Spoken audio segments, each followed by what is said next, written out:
اگر کسی سے بات چیت بند ہے تو صلح کر لینا، اور خاص طور پر اگر خاوند اور بیوی لڑے ہوئے ہوں اور وہ صلح کر لیں تو ان کے اللہ پچھلے سارے گناہ معاف کر دیتا ہے۔ شیطان روزانہ اپنا ایسے آ رہا ہے، تو سال میں ایک دفعہ ہوتی، شیطان کی RIS روزانہ ہوتی، اس کی میٹنگ روزانہ ہوتی ہے سمندر کے اوپر۔ وہ پوچھتا ہے ہمیں کیا کیا ہے، تو وہ کہتے ہیں چوری کروائی، ڈاکہ ڈلوایا، قتل کروایا، جھوٹ بلوایا، کفر کروایا۔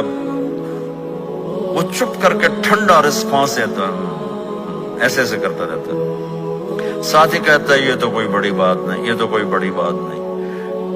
ایک لنگڑا کالا کوڑا جہا شیطان پچھو کھلو کے آندا ہے۔ پنجابی جانتے ہو؟ اچھا چلو نہ جانو پھر بھی کہوں گا پنجابی میں۔ تو ایک کالا بھیڑا گندا کوڑا جہا شیطان، حضور میں میاں بیوی نو لڑایا گیا، شاباش پتر اگاں آجا، کام تو کیتا، آجا آجا آجا آجا۔ ایک کالا سا شیطان کہتا ہے حضور میں نے آج خامد اور بیوی کو لڑایا، تو وہ یوں ہوتا ہے، کہتا ہے یہ ہے جو کر کے آیا ہے، اس کو بلا کر گلے لگاتا ہے، پھر اپنے ساتھ بٹھاتا ہے، کہتا ہے یہ کام کر کے آیا ہے، یہ کام کر کے آیا۔ کیوں؟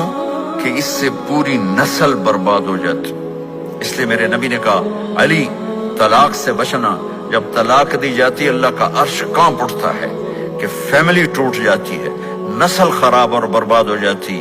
اس لیے آپ کو ہاتھ جوڑ کے کہتا ہوں ایک دوسرے کو برداشت کرنا سیکھو، ایک دوسرے کو معاف کرنا سیکھو، ایک دوسرے کو درگزر کرنا سیکھو۔ اللہ کے واسطے یہ زبان جو منہ میں ڈالی ہوئی ہے، اس زبان کو قابو کر لو۔ یہ زبان اگر آپ کے ہاتھ میں ہے، آپ کا گھر آپ کے ہاتھ